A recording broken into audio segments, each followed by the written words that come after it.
High viewers, మన దగ్గర ముస్లింలైనా క్రైస్తవులైనా హిందువులైనా ఆడవారండి, seriously ఆడవారు ఈ భక్తి విషయంలో వారు బిహేవ్ చేసే విధానం, మతం విషయంలో వాళ్ళు ఫాలో అయ్యే ఆ సిస్టమ్ బాబోయ్ భయంకరంగా ఉండిద్ది. అసలు బీహార్లో నేను ఐ థింక్ లాంగ్ బ్యాక్ ఫేస్బుక్లో పోస్ట్ని నేను మన యూట్యూబ్లో కూడా పెట్టున్నా.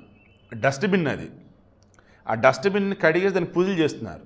ఏంటంటే ఆ డస్ట్బిన్ వచ్చేసి it's seems to be just like ఒక కంగారు టైపు, ఒక బొమ్మ టైప్ ఉందన్నమాట, అంటే ఒక జంతువు టైప్. వాళ్ళు ఏమనుకున్నారు పాపం అమాయకులు, అది కూడా విగ్రహం అని చెప్పేసి. అలా ఎందుకంటే మన హిందూ ధర్మంలో పుట్ట, చెట్టు, పక్షి, జంతువు అన్నింటిని కూడా మనం ఆరాధిస్తాం, లైక్ ఆవేను. ఓకే, అది అయిపోయింది.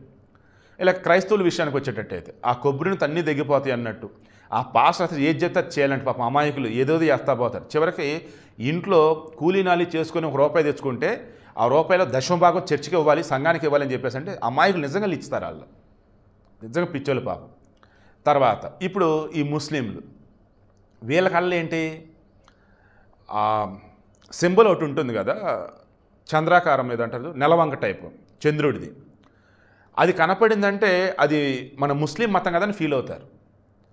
అలా బెంగళూరులో కొన్ని జెండాలు రోడ్డు మీద పడి ఉన్నాయి. ఏంట్రా జెండాలు అంటే బజరంగ దళ వాళ్ళు బెంగళూరులో ఈ పాకిస్తాన్ జెండాలని టాయిలెట్ల దగ్గర, డస్ట్బిన్ల దగ్గర, రోడ్డు దాడి దగ్గర జెండాలు అంటియటం, జెండాలు పేస్ట్ చేయటం, జెండాలు పెడతాం చేశారు. దాంతో ఈ ముస్లిం మహిళలు ఏమనుకున్నారు, అది మన ముస్లిం జెండాలు, అది మన ముస్లిం మతానికి సంబంధించినవి, వీళ్ళంటే రోడ్డు మీద పడేశారు, ఎవర్రా ఇల్లు అంటూ అరుస్తూ ఆ జెండాలు అవన్నీ తీసేసి వాళ్ళతో పాటు తీసుకెళ్ళిపోయారు. ఈ మూమెంట్లో పోలీసులకు విషయం తెలిసింది. ఒరే మీరు అసలు ఏం చేస్తున్నారా, దట్ అక్కడ ఉంది ఎవరు, కాంగ్రెస్ గవర్నమెంట్, ఎక్కడ బెంగళూరులో, దట్ మీన్స్ మా కర్ణాటకలో. వాళ్ళు ఊరుకోరు కదా, కాంగ్రెస్ కదా వాళ్ళు. ఇంకేం చేశారు, ఈ బజరంగ దళ వాళ్ళు అసలు ఎవరు ఏంటని చూస్తే 4 మీద 6 మీద కేసులు పెట్టారు. ఎందుకంటే వితౌట్ పర్మిషన్ అలా చేశారంట. ఇటు పర్మిషన్ తీసుకుని అలా చేస్తారా?